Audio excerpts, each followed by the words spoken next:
I'm the Right Hon Stephen McPartland, and I'm here to talk about my national cybersecurity review.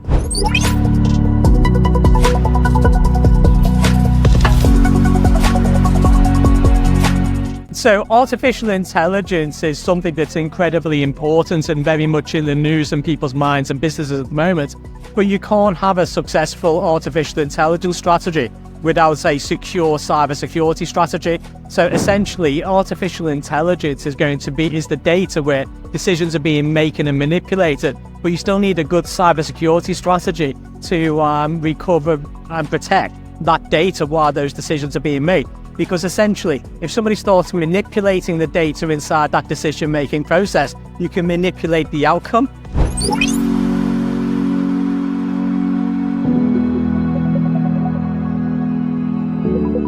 So I think with artificial intelligence, it has a great opportunity to be a massive force for good.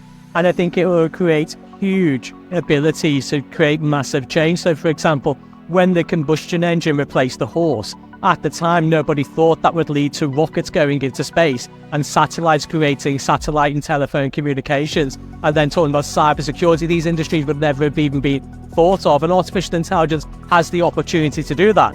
But obviously with it comes great responsibility, and governments have a responsibility to protect the population and to ensure that businesses have a fair playing field when it comes to doing business. And I think essentially the best thing that governments can do is to invest in cybersecurity and ensure that organizations understand and respect the fact that you've got to make sure that the data that's being used to make those decisions is not being manipulated by anybody else or outside forces. So the best way of creating trust is to ensure that there's trust inside the system, protecting the system.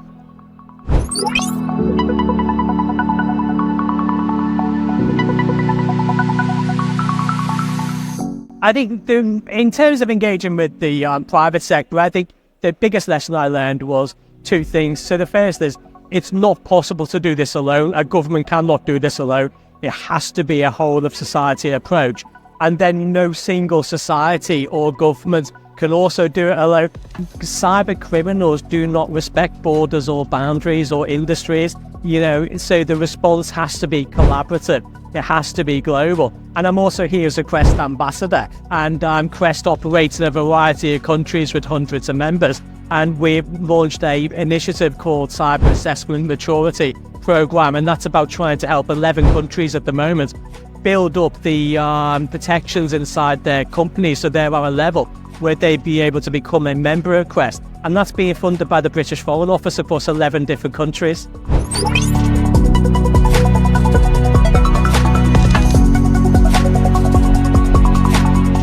I think it comes back to, you cannot stop innovation. Anybody who tries to stop innovation is being foolish. What you have to do is find a way in which you can protect the people from that innovation. So for example, when we talked earlier about the combustion engine replacing the horse, it's led to cars, and then cars speed and they hit people, unfortunately.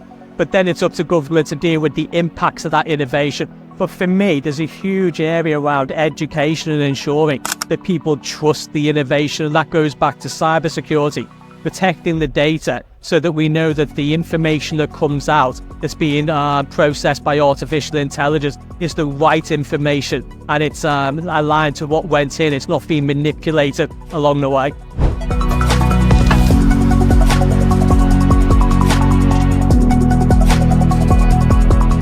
So I think private-public sector partnerships work very, very well. So as I mentioned, Crest, it's a British-based organisation, but it's global. It's in a variety of different countries, hundreds of members. And what it does is it tries to ensure that companies within those countries can develop themselves to a point where they'd be accepted inside all of the most mature and advanced countries' economies so that they can provide services.